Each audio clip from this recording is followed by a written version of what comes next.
శ్రీ శ్రీ శ్రీ విశ్వ విజ్ఞాన విద్య ఆధ్యాత్మిక చక్రవర్తులకు సాష్టాంగ నమస్కారములు. గురువారం సభా కార్యక్రమాన్ని ప్రత్యక్షంగాను పరోక్షంగాను వీక్షిస్తున్నటువంటి 50 మందికి కూడా నమస్కారం.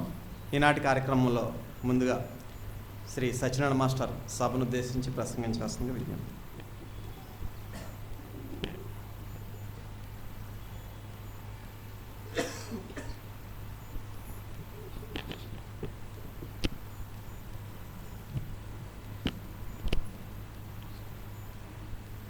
శ్రీ శుభాకార మహనీయ సేవ్య దివ్య భవ్య కళ్యాణ గుణ కరుణా వ్యయుండవాది దేవుండవకిల లోకైకుడీవే కలుసగత వేషభూషా కైలలీషా అవదరింపు బ్రహ్మ జీవాత్మ జగము ఈశ్వరాకాశమాయల నిర్ణయించు శతకరత్నంబురచియింతు శ్రద్ధతోడ కలుషగత వేషభూషయా కైలలీషా. శ్రీ శ్రీ శ్రీ విశ్వవిజ్ఞాన విద్యా ఆధ్యాత్మిక పీఠ సద్గురు సార్వభౌములకు నా హృదయపూర్వక సాష్టాంగ నమస్కారములు. సభ్యులకు సభ్యతలకు నమస్కారం.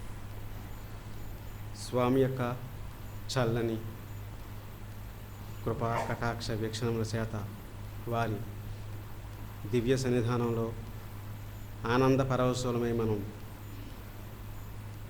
అనుభూతిని మనం పొందుతూ ఉన్నాం. ఈ సందర్భంలో స్వర్గమాత అనే మహాగ్రంథంలో మనం ఇప్పటివరకు కూడా మనస్సు గురించి స్వామి ఏం చెప్పారన్నది,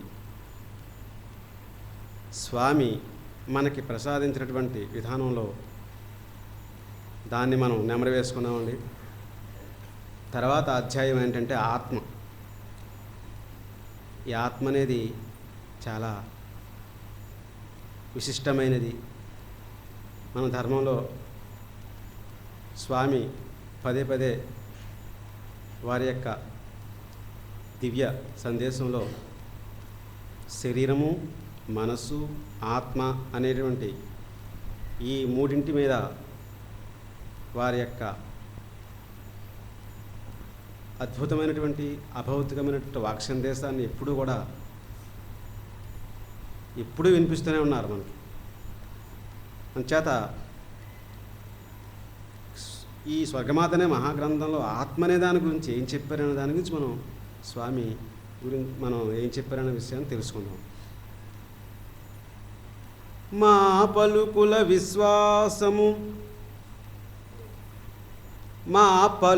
విశ్వాసము కోపము లేకున్న మీకు కొలది ప్రబోధంబి ప్రొద్దు సేయనుంటిమి ఆపోజ్యోతి స్వరూప మైనా బ్రహ్మమును తనలో వ్యక్తమైన తేజమును దాన కనులకు గానా రాణి సోహం బ్రహ్మ ధ్యానము చేత నిర్వాణ దశవచ్చు నిజమైన బ్రహ్మమును తనలో వ్యక్తమైన తేజమును. ఇందులో స్వామి ఏం చెప్తున్నారంటే, మా పలుకుల యందు మీకు విశ్వాసము, మా పైన మీకు కోపం కానీ లేకపోయినట్లయితే మేము కొద్దిపాటి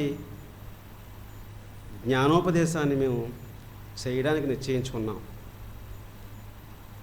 అదేంటన్నప్పుడు ఆపోజ్యోతి స్వరూపమైన బ్రహ్మం అంటే ఆత్మజ్యోతి స్వరూపమైనటువంటి బ్రహ్మం గురించి, అదే ఆధ్యాత్మికమైన మహాశక్తి అని చెప్పారు స్వామి. సాధనాపదం అనే మహాగ్రంథంలో ఆధ్యాత్మికమైన మహాశక్తి అదే ఆపోజ్యోతి అని చెప్తున్నారు స్వామి.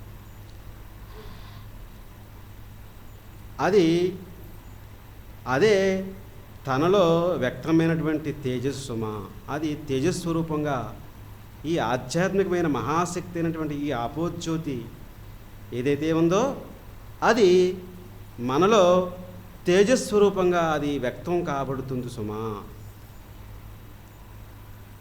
అది సాధారణంగా మనం కష్టపడి ప్రయత్నం చేసి ఎంతో సాధన చేసి ప్రయత్నం చేసినప్పుడు కూడా కనులకు కానరానటువంటి పరబ్రహ్మ స్వరూపం అది. దాన్ని ఆ పరబ్రహ్మ స్వరూపాన్ని సోహం అనే బ్రహ్మధ్యానం చేత ఆ పరబ్రహ్మ స్వరూపాన్ని చేరి మన ముక్తిని మనం చేరవచ్చు, నిజమైనటువంటి పరబ్రహ్మ స్వరూపాన్ని పొందవచ్చు సుమా అని చెప్పేసి ఈ కందార్థంలో స్వామి మనకి తెలియజేస్తున్నారండి. అయితే ఈ ప్రపంచంలో ఈ సృష్టి జరిగిన తర్వాత 84 లక్షల జీవరాశులుగా పరిణామ రూపంలో మానవుడిగా వచ్చినటువంటి మానవుడికి తన ముక్తిని ఆశించి ప్రయాణం చేసే విధానంలో మతాలు ఏర్పడ్డాయని, ఆ మతంలో అనేక మతాలు ఉన్నాయని, మనకి అనేక మతాల్లో ప్రయాణం చేసి వారి విధానంలో మనం ఈ జనకోటి అంతా కూడా సాధనా రూపంలో ప్రయాణం చేసి వారి విధానంలో ముందుకు ప్రయాణం చేస్తున్నారు. అయితే సామాన్య మానవుడి మనలాంటి వాళ్ళకి ఏమనిపిస్తుందంటే ఏ ధర్మం విన్నను,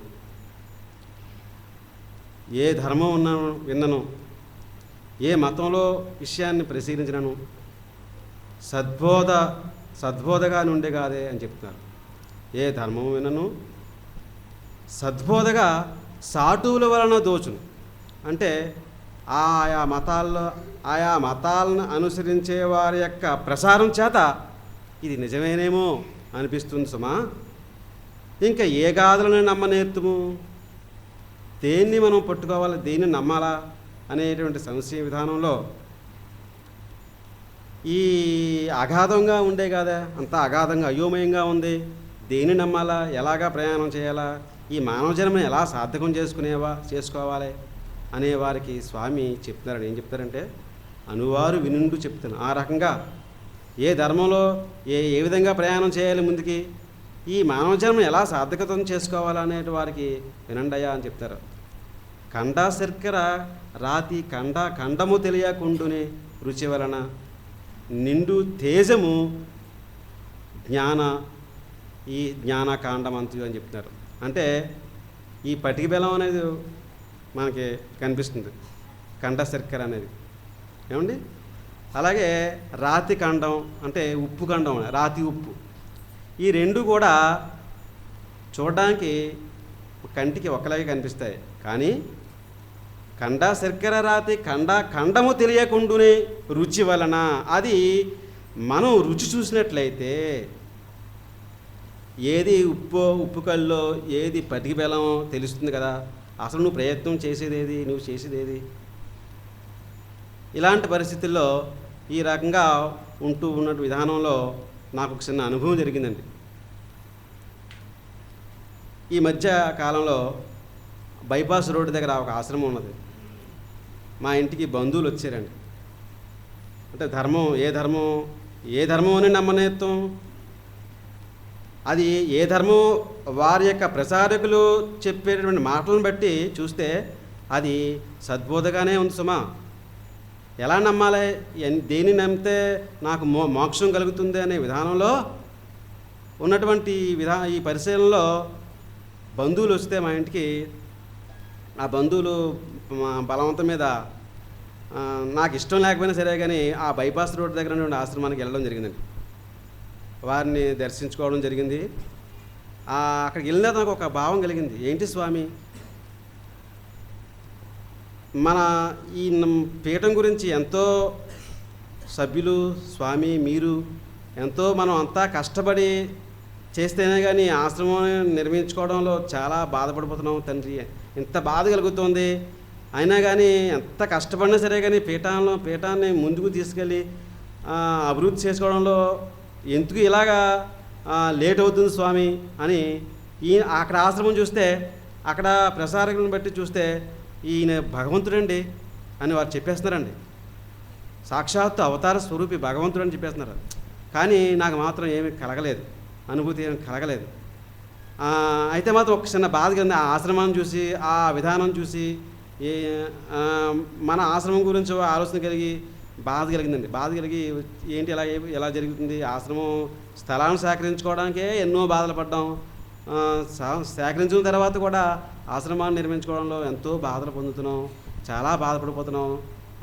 సభ్యులు బాధపడిపోతున్నారు, స్వామి బాధపడిపోతున్నారు. ఎలాగైది, ఏంటిది, ఎక్కడ ఇది పరిష్కారం ఏంటి స్వామి అని చెప్పేసి బాధతో నేను మామూలుగా వచ్చేసానండి. వచ్చేసిన తర్వాత ఆ రోజు రాత్రి స్వామి కనిపించారండి. స్వామి దర్శనానికి వెళ్ళానండి. మనం ఎవరి వద్దకు వెళ్ళినా పండో ఫలమో ఏదో మనం పెట్టుకుని వెళ్తాం. కానీ నా స్వామి దగ్గరికి వెళ్ళిపోతే నా చేతిలో ఏమీ లేదండి. ఉత్తి చేతిలోనే స్వామి దగ్గరికి వెళ్ళిపోయాను.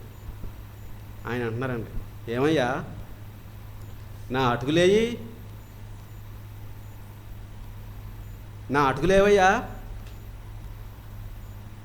నా అటుకులు తేలేదే నువ్వు అని చెప్పేసి స్వామి అంటే, దోశలు ఇలా పెట్టగానే ఆ దోశల్లో అటుకులు వచ్చాయండి. స్వామికి ప్రసాదించడం జరిగింది. అంటే ఇందులో అంతరార్థం ఏంటంటే, నాయనా ఈ ఆశ్రమం ఎలా జరుగుతుంది, మన ఆశ్రమం అంటే నీలాంటి కుచేలులయ్యా నా భక్తులు. నీ కుచేలు లాంటి మిమ్మల్ని నేనేమి బాధ పెట్టను. కాబట్టి కంగారు లేదు, జరుగుతుంది ఆశ్రమం నిర్మాణం, ఖచ్చితంగా తీరుతుంది అంటే ఆయన నాకు కృష్ణ పరమాత్మగా నా స్వామి నాకు దర్శనం ఇచ్చి ఆ బాధని కాస్త నివృత్తి చేయడం జరిగింది. కాబట్టి ఇక్కడ ఏంటన్నప్పుడు విశ్వాసం ఉండాలని చెప్తున్నారు స్వామి. ఆ రుచి అది తిన్న వాళ్ళకి తెలుస్తుంది. పంచదార తీయగా ఉందని అనుకున్నాం అనుకోండి, తీయగా